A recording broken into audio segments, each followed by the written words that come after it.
Внимание! Все, поехали.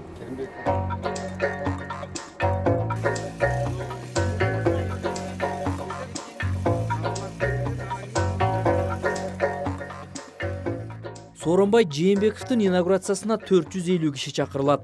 Алар коомчулук, интеллигенция өкүлдөрү, депутаттар, министрлер, элчилер жана эл аралык уюмдардын өкүлдөрү болот. Иш-чаранын сценарийи президенттик аппараттын башчысы Алмаз Үсөнов өткөргөн жыйында макулдашылды. Главы государств не приглашены.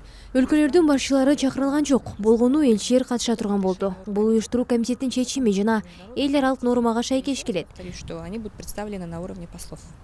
Инаугурация 24 ноябрда Аларча мамлекеттик резиденциясынын Эне-Сай залында өтөт. Анын башталышы саат 10:00 белгиленди.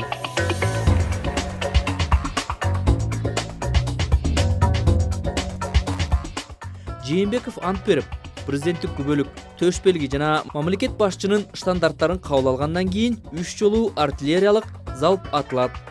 Внимание! Все, поехали. Андан соң Сооронбай Жээнбеков менен Алмазбек Атамбаев ак үйгө келишет. Жаңы президент Ардак Кароол алдында Улуттук гвардиянын башчысынын рапортун кабыл алгандан кийин президенттин иш бөлмөсүнө кирет. Ант берүү салтанаты мамлекеттик телеканал аркылуу түз эфирде көрсөтүлөт. 40 камер, 3 ПТС. Все в прямом эфире будет. Бул маалда Бишкектин айрым борбордук көчөлөрү убактылуу жабылат. Инаугурацияга жалпысынан 8 миллион 404 миң сом сарпталары эсептелип чыкты. Аренда оборудования. Бюджетке жабдыктардын ижарасы, котормучулардын кызматы, транспорттук чыгымдар, типография жана башка расмий чыгымдар камтылган. Услуги и другие официальные расходы. 15 октябрда Кыргызстанда президенттик шайлоону Сооронбай Жээнбеков уткан.